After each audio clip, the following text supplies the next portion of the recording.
Hello everyone, my name is Yakatuli Chisho and I am from Rezekre Government Higher Secondary School, Kohima. I'll be taking your business studies. I think for the commerce stream, this will be your first tele-tutoring classes. So I request all the students to please take good advantage of these classes. Anyway, we will start with our session, that is business studies. I'll first introduce you the textbook. This is the textbook which has been recommended by the Nagaland Board of School Education. The author name is also, I have written there, V. Wesson. Okay, so I request all of you to please have one textbook for yourself also. Regarding your book, I will first introduce you with the first chapter, that is Nature and Significance of Management. Now, this topic or this chapter carries 8 marks. The marks allocation is 8 marks. So here we are going to study about management. Now when we look this management in a dictionary, we see that it is a process of dealing with or controlling things or people. That means management is nothing but it is to do with people, to work with people. Okay, so every organization, whether big or small, or whether a government organization, non-governmental organization, there are a group of people who come together and then they work for a collective. They work collectively to achieve a goal. Okay, so all organizations, whether, as I said, whether in schools and colleges, hospitals, needs management. Okay, so in the ancient or in the traditionally, okay, this management, the term management was defined as an art of getting things done through others. It is an art of getting things done through others. That means traditionally the managers or an entrepreneur, they used to consider worker as just a means of production, just a commodity in order to achieve their goals. Okay, but that means, like, in the olden times, or maybe in traditionally, they did not recognize, employees as resources. They wouldn't be getting, good salary or good remuneration, or they wouldn't be given any platform also to exercise their opinions or, suggestions. So they were just considered as a means of production or just a commodity. But now in the modern concept, okay, in the modern concept, management can be defined as a means of, or as a technique of getting things done by satisfying their needs and providing them the opportunity for growth and development. That is what. That means nowadays, the manager used to consider those employees as useful resources. That means by giving them, proper salary or proper remuneration, basic facilities, and even providing them a platform, okay, an opportunity to exercise their opinion, their, raise out their voice, giving them a place for growth and development. That's why, as per the modern concept, I have written here in the board also, management can be defined as a process of getting things done by others efficiently and effectively in order to achieve an organizational goals. Okay, so these two term, efficiently and effectively, we will discuss later on. But then management can be defined as a process of getting things done by others efficiently and effectively in order to achieve an organizational goal. So this is the meaning for management.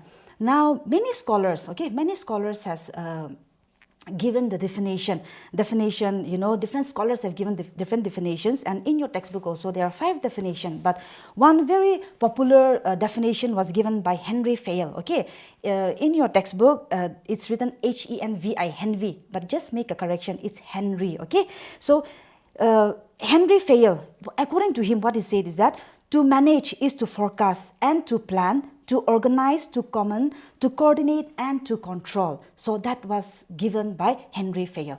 Now for exam, during exam time, if a question comes, what do you understand by management? You can write it on this one. Define management, you have to give one definition. So I prefer Henry Fayol. Okay, so please go through that also. Now coming to the word efficiently and effectively. These two terms, they are different Okay, different in meaning, but they are interrelated with each other. Now, as a commerce student, these two terms are very important because you will come across these two terms in business studies also, entrepreneurship also, in economics also, and in in accountancy also. You will come across these two terms. So as a commerce student, we have to know the differences between effectiveness and efficiency. So let us see what is these two terms. Now, effectiveness, I have written here. Effectiveness means doing the right tasks and completing it within the given period of time. Doing the right tasks and completing it within the given period of time. That means what? Doing the job correctly and finishing it within the given period of time. You got it, isn't that? That means in an organization, there are different people. We already know that an organization comprised of a group of people, isn't it? So different people come together and work together.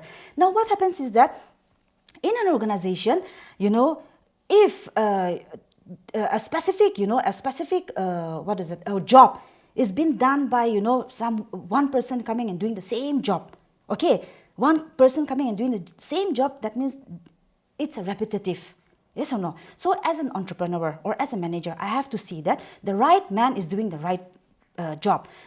Placing the right person to do the right job. That is efficiency. That means doing the job correctly and finishing it within a given period of time. The other term, that is efficiency. Efficiency means doing the tasks correctly, using resources wisely and in cost-effective manner. That is what? Optimum utilization of resources. That is what it says, optimum utilizations of resources. Now in commerce, we have 4 M's, isn't it?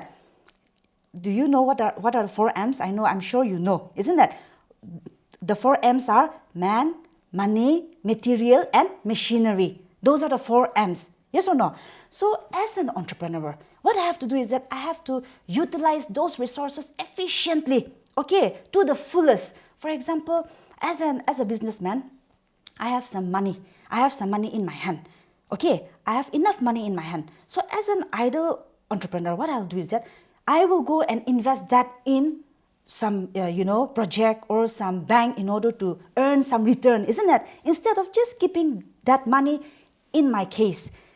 If I just keep that money in my cupboard or wherever, that is not going to multiply, isn't it? That money is not going to multiply. That's why as an responsible or as an idle entrepreneur, what I have to do is that I have to make sure that all those resources are being utilized properly, okay, in an efficient manner. So that is the two-term differentiation between effectiveness and efficiency. Effectiveness means doing the right tasks and completing it within a given period of time, and efficiency means doing the tasks correctly, okay, and using the resources wisely in a cost-effective manner. So these are the two terms. Now, let's come to the features of management. In order to, understand the meaning of management properly, we have to go through the features or the characteristics of management, okay? So according to your textbook, there are 7, points given here. The first point, that is goal-oriented. Management is a goal-oriented process. Management is a goal-oriented activity. Now, each and every organization is established in order to achieve a goal, isn't that? Each and every organization is established in order to achieve a goal. So, one organization may be having one goal.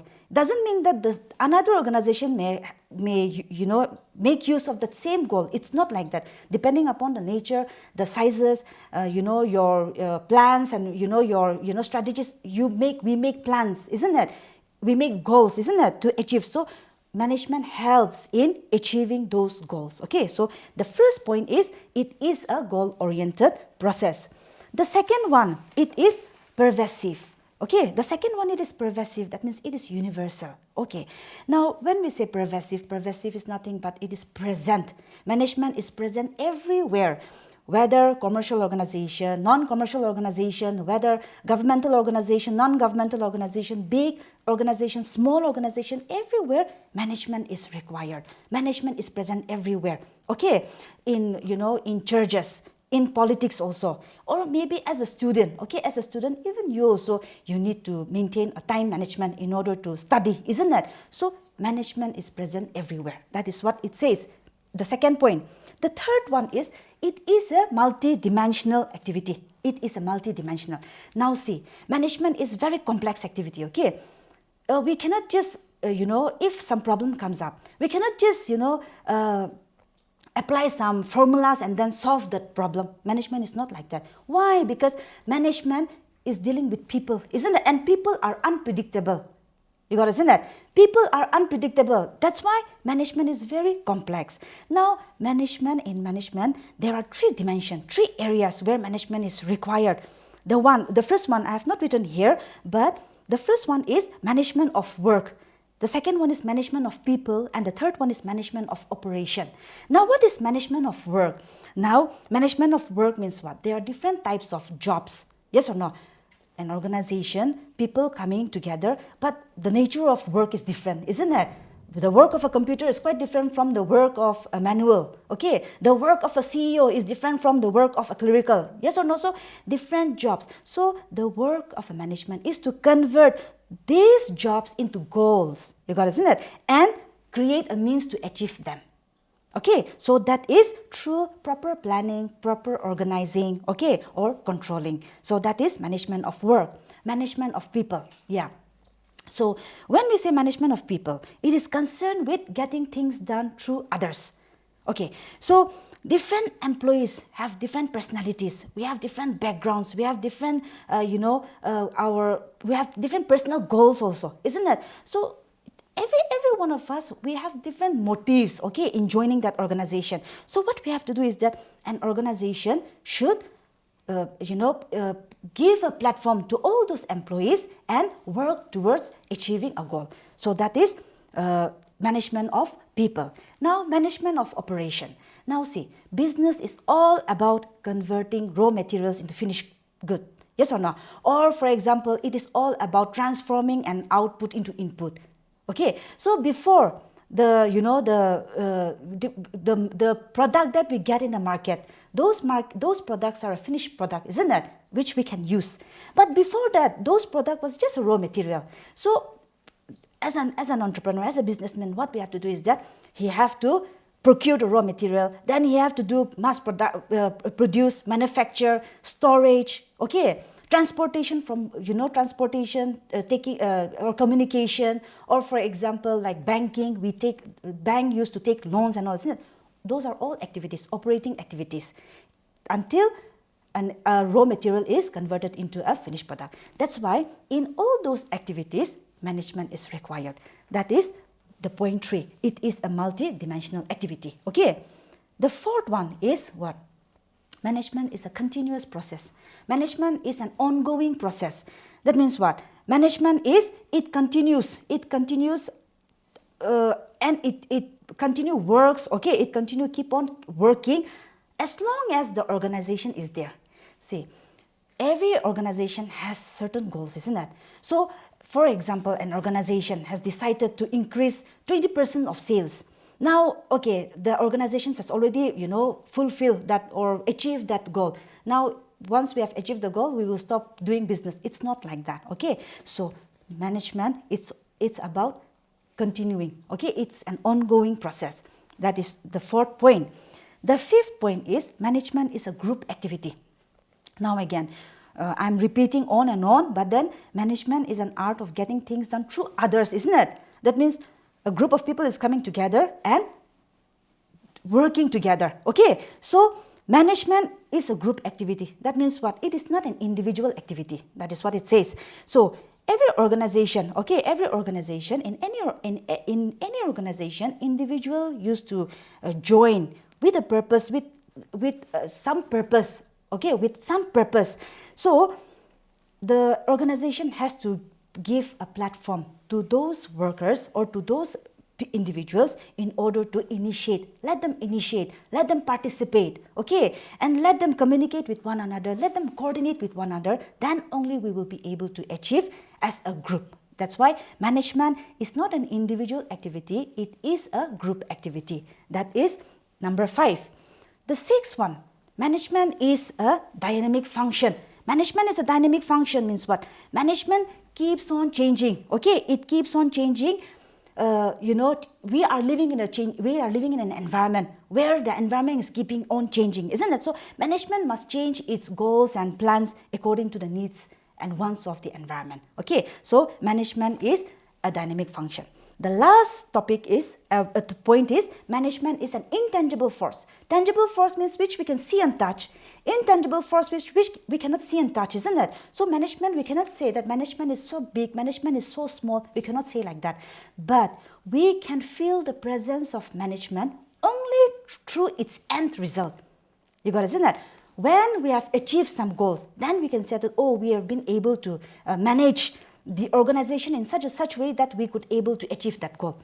Or for example, we may have failed in some area. So we will say that, okay, we have failed to manage in this area, and so we could not able to achieve our goal. Okay, so management is intangible. That means we can feel the presence only through its end result. So today we have studied about the meaning of management, a definition given by Henry Fayol, okay, effectiveness and efficiency, and the features of management. In our next class, we will continue with the objectives of management and importance of management. Thank you.